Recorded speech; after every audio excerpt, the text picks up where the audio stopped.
Hello, today is Friday, July 31st.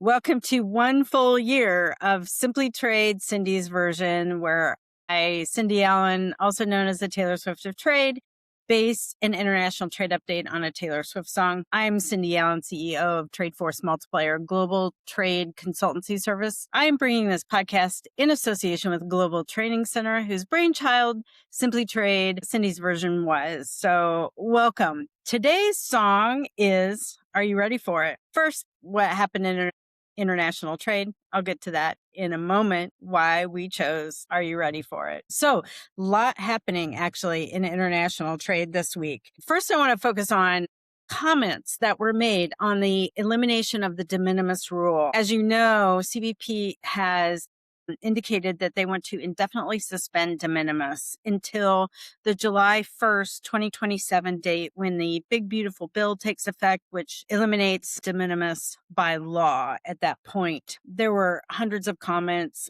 Some of them were highlighted in the press. The Express Association of America, not fully in support of completely suspending de minimis, but they more focused their comments on the postal parity, which actually Postal moved about 8% of the de minimis traffic. And what their process is right now is submitting a spreadsheet. And the EAA has indicated that that really has impacted their companies who have to participate in the entry type 11 or entry type 01, formal entry or informal entry for any article that's over 1 cent. And that does not provide parity with the Postal Service.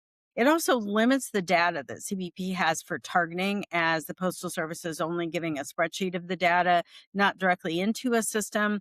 And the express couriers have to file entry summary level information for all shipments. And this has created some issues. CBP has actually indicated that they are going to be rolling out entry type 13 for postal service shipments. That does require some additional information.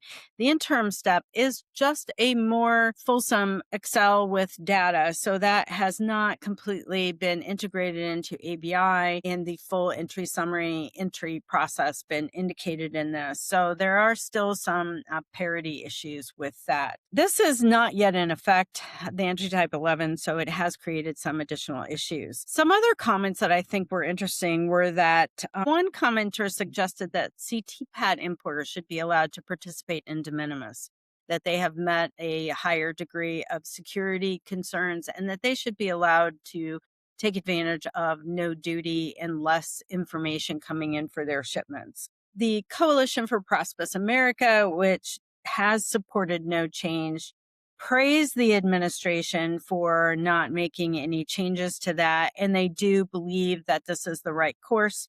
If you recall, the Coalition for Prosperous America, or CPA, has basically been against trade programs, anything that simplifies trade or alleviates a duty payment in the past decade. NICTO, which is the National Council of Textile Organizations, also indicated that CBP has collected more than 1 billion duties across 246 million low-value shipments since May of 2025.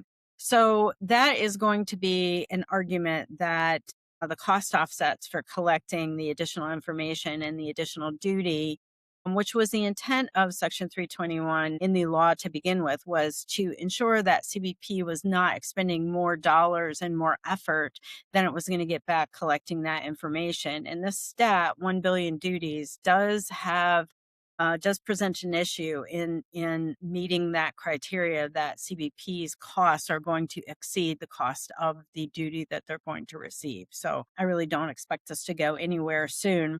Some organizations did call out the old adage, garbage in, garbage out.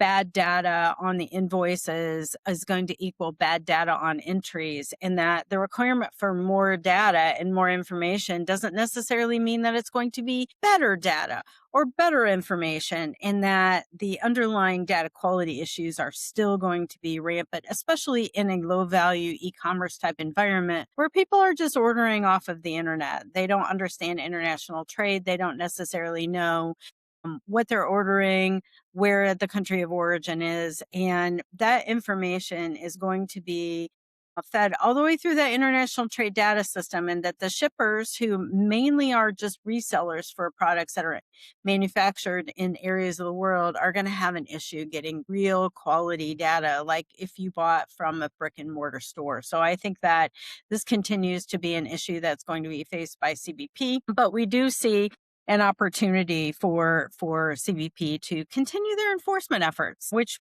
has been increasing all along. In that vein, CBP has announced that it has uncovered over $1 billion in duty evasion under the Enforce and Protect Act. So that means that the enforcement efforts that we've seen increasing as international trade participants has paid off. $1 billion is a lot of money. It's paying for some of that automation, and it's justifying that expense that CBP and the government has made in enhanced enforcement capabilities, both from a technology perspective and a person or personnel investment perspective, are paying off.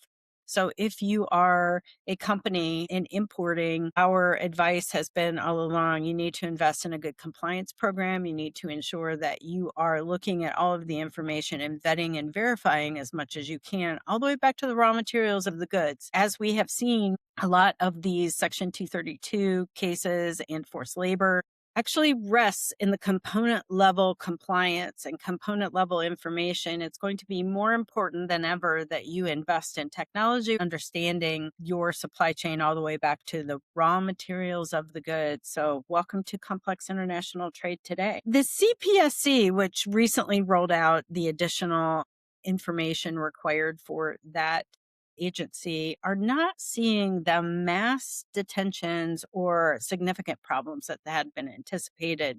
There are some problems that are occurring during the phased enforcement timeline.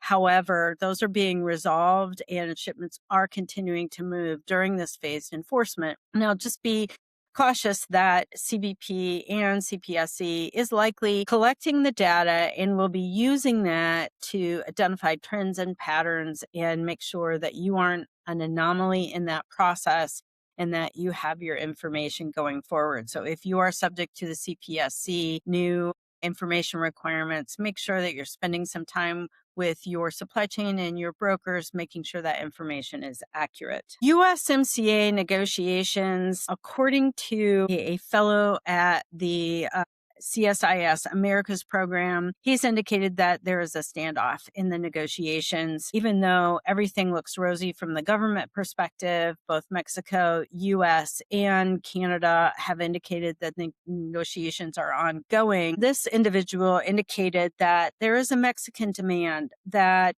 the U.S. hasn't agreed to, specifically that Section 232 and Section 301 duties on Mexican products should be alleviated in the USMCA, that if it qualifies for USMCA, those products shouldn't be subject. And further, any country of origin with some specific guidelines should not be subject to that due to the close trading partnership. So the U.S. reportedly is not in agreement with this. So we know that lots more talks will go on. Also, the big news this week, big news, the Section 232 for patented pharmaceuticals has been released. These apply to 15 companies with patented pharmaceuticals.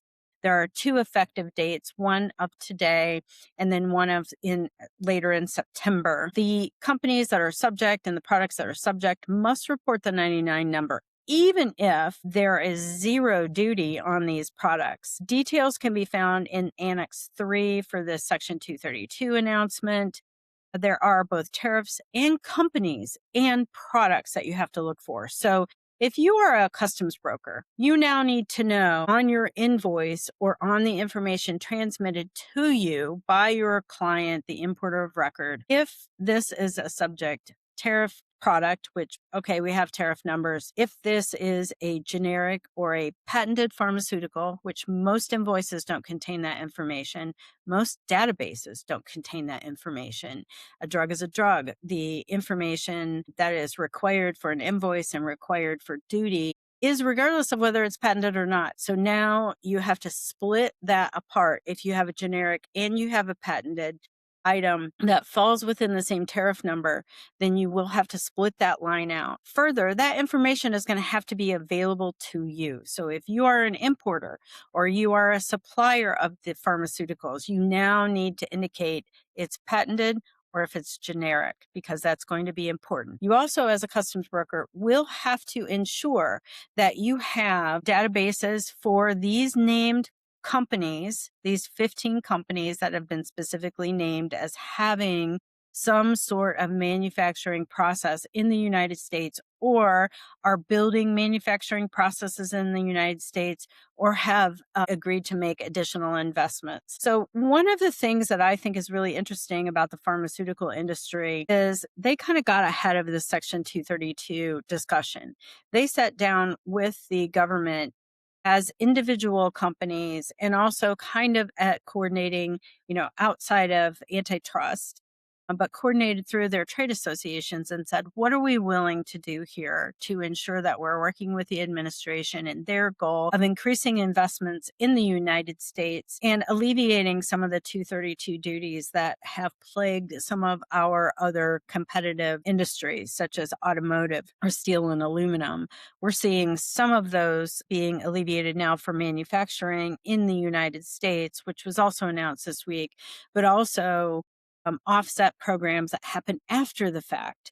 So the pharmaceutical industry got ahead of that. They met company by company by company with the administration and were able to alleviate some of the duty concerns. So if you are an industry and you know the administration is looking at your particular industry, you may want to collectively talk about approaches that may alleviate some of these duty in the future. So that kind of brings me to why I chose Ready for It. Ready for It is off of Taylor Swift's Reputation album, which, if you know Taylor Swift, it's as close to a rock album as you're going to get. It was highly influential when it came out and a favorite of many of the Taylor Swift Swifties. It's one of my favorite songs. It really has a great beat to it. But I think as it applies here, what I really want to focus on today is that you need to have a plan in place. You need to be ready for these trade actions.